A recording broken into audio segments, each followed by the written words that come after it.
गांव में चाय की दुकान पर कुछ लोग बातें कर रहे थे। जैसे गांव में, हालांकि गांव में छोटी चाय की दुकानें होती हैं, और उसी चाय की दुकान पर कुछ लोग बैठकर आपस में चर्चा कर रहे थे कि क्या तुम जानते हो, जो फला का लड़का है उसकी बीवी बहुत ज्यादा खूबसूरत है। तभी दूसरा कहता है, तो बात सही है, लेकिन हम लोगों को इस तरह की बातें करते अच्छा नहीं लग रहा है। तो वह कहता है कि यह बातें तो हर जगह हो रही हैं, खेत खलिहान चौराहे पर। तो वह बोला, इस बात को दावे के साथ कह सकता हूँ कि जो समर की बीवी है वह बहुत ही ज्यादा खूबसूरत है। उससे ज्यादा खूबसूरत इस गांव, इस क्षेत्र में कोई नहीं होगा। दरअसल समर की जो पत्नी है वास्तव में बहुत ज्यादा लंबी है, बहुत ही ज्यादा खूबसूरत है, ज्यादा ही पढ़ी लिखी है। दरअसल हवाई जहाज में एयर होस्टेस की नौकरी यानी जॉब जो करती थी। गांव का सीधा साधा लड़का आखिरकार उसको इतनी सुंदर लड़की कैसे मिल गई, बस आसपास के गांव में यह चर्चा का विषय बना हुआ था।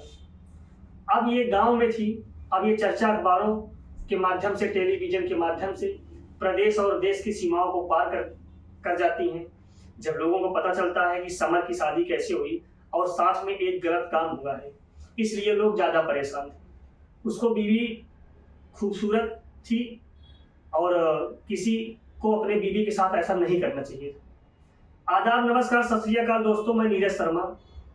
मैं आज आपको जो सच्ची घटना बताने जा रहा हूँ वो घटना है बिहार प्रदेश का एक जिला है पूर्णिया।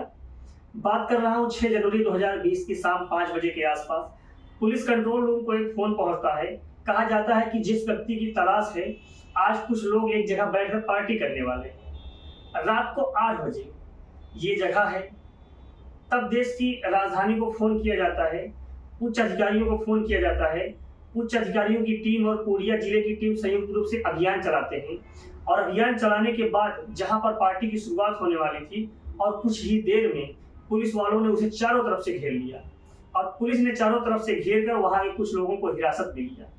हिरासत में लेने के बाद और उसी पर पूरी कहानी, जिसका नाम है समर घोष, जो कि 10वीं का छात्र था, और उसी के ऊपर यह पूरी कहानी केंद्रित हो जाती है।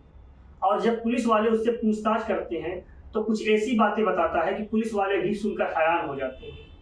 अखबार और टेलीविजन में यह घटना फिर से सुर्खियां बटोर लेती है।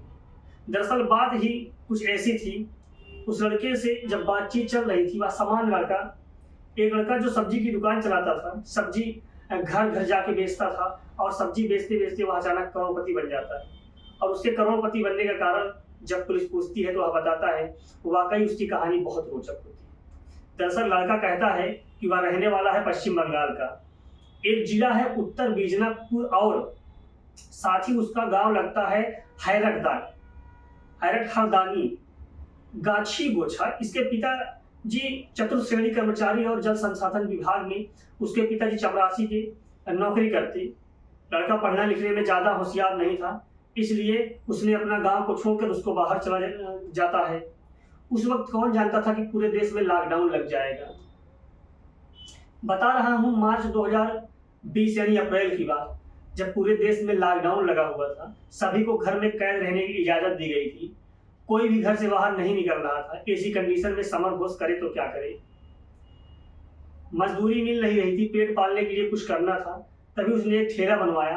ठेला बनवाने के बाद सब्जियां खरीद कर उस पर रखता था, और गांव गांव गली गली घूमते हुए शहर शहर जहां भी उसको मौका लगता था वहां आवाज लगाकर सब्जियां बेचा करता था। उसकी सब्जियां खरीदने के लिए महिलाएं, क्या महिला क्या पुरुष, हर तरह के लोग उसके पास आते थे। लेकिन अक्सर लोग उससे एक ही सवाल किया करते थे, भाई सब्जी के साथ कुछ और भी मिल सकता है क्या? क्या कहता था कि सब्जी ही बेचता हूँ। कहता था कि सब्जी ही बेचता हूँ, इसके अलावा तो कुछ और बेचता नहीं हूँ।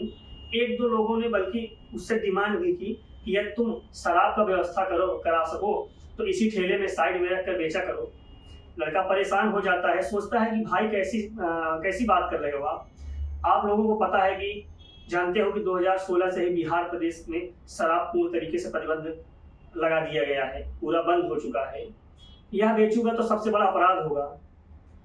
डिमांड करने वाला बोला, इसलिए तो सब्जी की दुकान से शराब की मांग कर रहा हूँ। अगर आप सब्जी की दुकान से शराब दोगे तो किसी को शक भी नहीं होगा। इसके दिमाग में एक बात आ जाती है, तभी वह किसी के संपर्क करता है।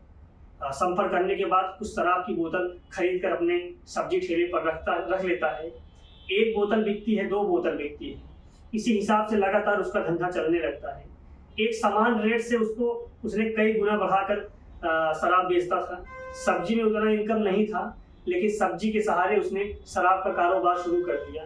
उसके बाद यहाँ से एक शुरुआत करता है और धीरे धीरे शुरुआत करके उसका बिजनेस कुछ ज़्यादा ही बड़ा हो जाता है। अब न केवल पूर्णिया जिले में उसकी शराब बेची जा रही थी, बल्कि आसपास के कई जिलों जो होते हैं, समस्तीपुर, दरभंगा, कटिहार, यहाँ पर उसने शराब की सप्लाई शुरू कर दी। पहले उसने एक बोतल से शुरू किया था, उसके बाद उसने छोटी गाड़ी खरीदी। छोटी गाड़ी के बाद से खरीदा ट्रक के बाद उसने लगातार इस तरीके से अपना काम करना शुरू कर दिया। और जब जब उसे पुलिस वाले उसके पीछे पड़ते थे, यानी उसकी गाड़ियों को पकड़ने की कोशिश करते थे, एक नाम बड़ी तेजी से उभर कर आ रहा था। इसलिए पुलिस वाले उसकी तलाश करना शुरू कर देते, उसको ढूंढ रहे थे। आखिरकार वह मिल तो जाता है। पुलिस इनके बारे में जांच पड़ताल करती तो है। वाकई बहुत सारे खुलासे चौंकाने वाले होते हैं। दरअसल उसने हवाई जहाज से सफर किया था बागडोगरा इंटरनेशनल एयरपोर्ट। यहाँ से दिल्ली का सफर करता था। क्यों करता था? पुलिस वाले उससे बातचीत करते हैं कि हमने जब तुम्हारा इतिहास खंगाला, हमने तुम्हारे बारे में जानकारी जुटाई, तो लगातार बातें सामने आई। जब तुम लगातार सफर कर रहे थे, 1 साल में तुमने 50 से ज्यादा सफर किया। क्या बात थी? उसने जब यह बात बताई तो लोग हैरान थे, परेशान थे। दरअसल सब्जी बेचने से करोड़पति तो बन ही चुका था। शराब के धंधे में जो आने के बाद शराब माफिया के नाम से जाना जाने लगा था।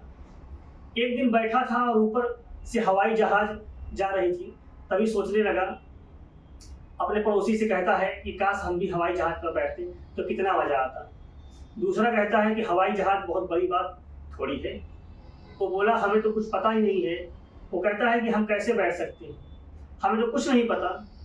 लड़का ज़्यादा पढ़ा लिखा था नहीं, पैसे उसके पास, अच्छा पहनना, अच्छा खाना, अब सब कुछ जिंदगी में अच्छा ही हो रहा था। एक दिन उसके अंदर की जो हसरत थी हवाई जहाज में बैठने की, वो बागडोगरा इंटरनेशनल एयरपोर्ट से शुरू की और लगभग 1440 किलोमीटर का सफर हवाई जहाज में बैठकर कर जाता है। पहली बार वह बैठा था, थोड़ी घबराहट सी हो रही थी। पहली बार जब कोई हवाई जहाज का सफर करेगा तो उसके साथ वह दिक्कत आना लाजमी है, और ऐसे उसके साथ होता है। हवाई जहाज जब उड़ने लगता है तो उड़ते उड़ते उसके कानों में बहुत तेजी के साथ दर्द होने लगता है। अपने कानों में हाथ रखता है और उसके ज़्यादा परेशान हो जाता है और उसकी आंखों से आंसू निकलने लगे थे, क्योंकि उसके कान में बहुत ज़्यादा दर्द हो रहा था। तभी एक खूबसूरत लड़की, बहुत ज़्यादा खूबसूरत एयर हॉस्टेस उसके पास आती है। उससे कहती है, कभी कोई दिक्कत हो सर और कोई परेशानी हो तो आप मुझे से शेयर कर सकते हो। लड़का कहता है कि हाँ, मेरे कान में बहुत तेजी से दर्द हो रहा है, मैं समझ नहीं पा रहा हूँ, आखिरकार मैं करूँ तो क्या करूँ।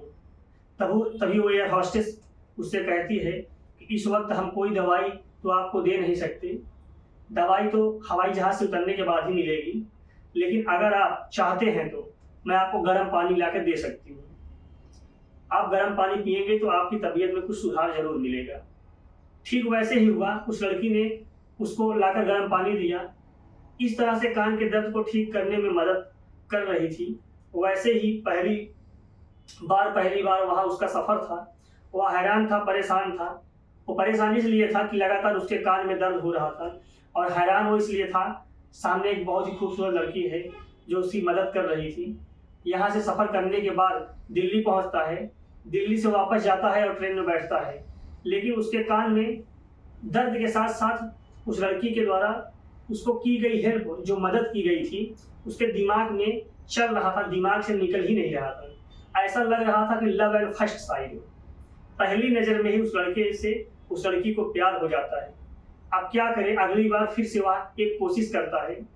पहली बार जब सफ़र किया था तो अपने दोस्तों के से राय मशविरा लिया था, लेकिन जब दूसरी बार सफ़र किया किसी से कोई राय मशविरा नहीं। इंटरनेशनल एयरपोर्ट दिल्ली जाने वाली फ्लाइट में जाकर बैठ जाता है। उसी फ्लाइट में वह लड़की फिर से एक बार उसकी आंखों के सामने आ जाती है, लेकिन उस लड़की के लिए यात्री एक आम बात थी, क्योंकि दिल्ली इस तरह से अपने जहाज में सेवाएं वो लड़की देती रहती है डेली। उनके लिए कोई बड़ी बात नहीं थी, लेकिन लड़का लगातार उसे देख रहा था। कुछ देर के लिए तो लड़की वहां पर आती है।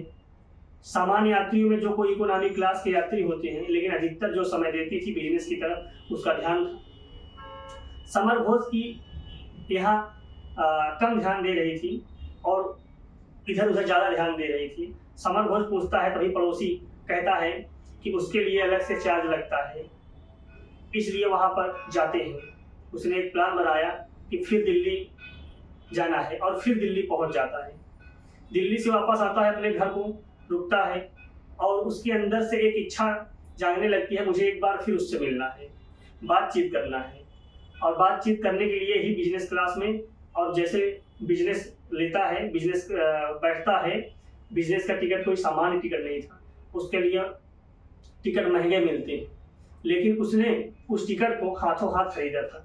लेकिन जहाँ से बैठा था, लेकिन उस दिन उसके सामने वो लड़की नहीं आई थी, क्योंकि उस लड़की का उस दिन जॉब था ही नहीं। परेशान होता है, जिसके लिए उसने बिजनेस क्लास का टिकट लिया, वो लड़की है ही नहीं। अब करें तो क्या करें। उसी जगह जब एयर हॉस्टेस से पूछता है तो बताती है कि सर आज उसका टाइम नहीं है, आज किसी और का टर्न है। फिर से वह जान पहचान बनाना है और यह कोशिश करता था कि आखिरकार उस लड़की का टर्न कौन सा दिन होता है। उसी दिन वो टिकट की व्यवस्था कर लेता है। टिकट नहीं मिलता था तो सामान्य से ज़्यादा टिकट लेता था, ऐसे सफ़र करता था और उस लड़की से मुलाकातें उस जहाज में करने लगा था। आखिरकार उस लड़की ने पूछ ही लिया कि सर आप बहुत सफ़र करते हो, क्या मैं जान सकती हूँ कि आप क्या करते हो, कौन सा बिजनेस करते हो। तभी लड़का कहता है, असल में मैं बिजनेस करता हूँ बिहार में, लेकिन सफ़र जो करता हूँ सिर्फ तुम्हारे लिए करता हूँ, मुझे तुमसे प्यार हो गया है। लड़की सुनती है, मैं उसे अजीब सा लगता है, यकीन नहीं होता था कि आखिरकार ये ऐसा क्या हो गया है, ये ऐसी बातें क्यों कर रहा है। लेकिन लगातार उसका सफ़र जारी था, लगातार लड़की भी उससे मिलती है और वह भी मिलता है। आखिरकार लड़की उसके जिद के सामने हार जाती है। तभी वो लड़का उससे शादी का इजहार कर बैठता है और कहता है, मैं तुमसे शादी करना चाहता हूँ, तुमसे प्यार करता हूँ और मैं तुम्हें अपनी ज़िंदगी की अर्धांगिनी बनाना चाहता हूँ। लड़की तैयार हो जाती है और दिलचस्प बात यह होती है, यह लड़की जिला बुलंदशहर की रहने वाली हवाई जहाज़ के अंदर उस लड़के को दिल दे बैठती है, उस लड़के से प्यार कर बैठती है, शादी कर बैठती है। लेकिन वह नहीं जानती थी कि वह कैसे कैसे हवाई जहाज़ का सफ़र कर रहा है, कैसे वो एक करोड़पति बना है। उसके बारे में यह जानने की कोशिश नहीं की, क्या काम करता है और क्या नहीं करता है। बस धीरे धीरे वक्त गुजरने लगता है। लड़की अपना काम कर रही थी और वह लड़का लगातार शराब माफिया का काम कर रहा था। जब इसकी ट्रक पकड़ी जा रही थी तो पुलिस भी हरकत में थी और पुलिस कहती है कि शराब माफिया को जल्द से जल्द पकड़ना होगा। और एक दिन ऐसा आता है कि 6 जनवरी 2022 को एक मुखबिर के माध्यम से जब पुलिस रेड मारती है तो वहाँ पर समर घोष मिल जाता है और समर घोष को गिरफ्तार करके जेल भेजा जाता है। तब पता चलता है कि एक लड़की से हवाई जहाज पर पसंद आ गई इसको और उस लड़की से शादी कर लेता है। और शादी करके जब यह गांव लेकर जाता है उस लड़की, तो गांव में लोगों के बीच का यह चर्चा का विषय बन जाता है। तो समर घोष तो इतना सांवला है, इतना लंबा भी नहीं है, इसकी बीवी इतनी खूबसूरत कैसे है, उसकी बीवी कितनी अच्छी दिखती है। आसपास के किसी भी गांव में इतनी खूबसूरत किसी के पास बीवी नहीं है। इसलिए पूरी चर्चा का विषय बन गया कि एक लड़का 30,000 से 50,000 तक टिकट का सफ़र लेकर, यानी टिकट लेकर के सफ़र करता था। उसी हवाई जहाज़ का टिकट 4,000 से 6,000 तक मिल जाता था। दोस्तों, इस पूरे घटनाक्रम को सुनाने का मेरा उद्देश्य किसी को परेशान करना नहीं, तंग करना नहीं है, बल्कि जागरूक करना है, सतर्क करना है। ऐसे लोगों से बचकर रहें